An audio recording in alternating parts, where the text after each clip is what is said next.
Dominic Cummings n'est pas très connu en France, mais tous les Britanniques connaissent son nom.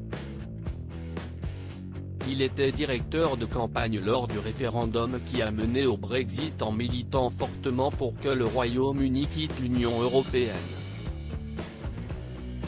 Personnalité très critiquée, Dominic Cummings est malgré tout arrivé à ses fins puisque le Brexit a finalement eu lieu. Ce n'était donc une surprise pour personne quand, en juillet 2019, Boris Johnson l'a choisi comme conseiller spécial. Alors que son influence grandissait, il est devenu encore plus controversé et cela même au sein de son propre gouvernement. Il a donc quitté ses fonctions en novembre dernier. Il s'en est alors pris à Boris Johnson, qu'il accuse d'avoir mal géré la pandémie de Covid-19.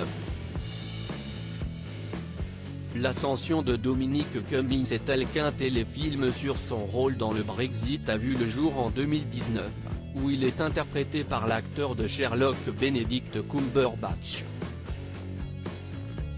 Si Dominic Cummings fait à nouveau parler de lui aujourd'hui, c'est parce qu'il s'apprête à être entendu par la Chambre des députés, qui a des questions à lui poser sur la gestion de la pandémie par le gouvernement. Selon le journal The Sun, cette session très attendue pourrait durer 6 heures. Certaines choses que Dominic Cummings s'apprête à dire sont déjà sorties dans la presse et accablent largement Boris Johnson. Selon son ancien conseiller, le Premier ministre appelait le Covid Kung Flu, flu voulant dire grippe en anglais, et pensait qu'il tuait uniquement les plus de 80 ans. Boris Johnson voulait se faire injecter le virus en direct à la télé. Dominic Cummings avance également qu'au début de la pandémie, Boris Johnson voulait se faire injecter le virus en direct à la télévision pour montrer que ce dernier n'était pas dangereux.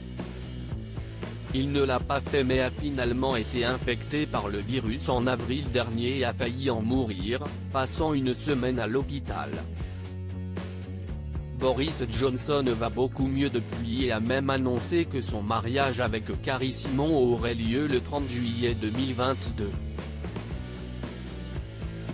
Si Dominic Cummings arrive à prouver que Boris Johnson a délibérément laissé le virus se propager, celui-ci pourrait avoir des comptes à rendre dans les mois à venir.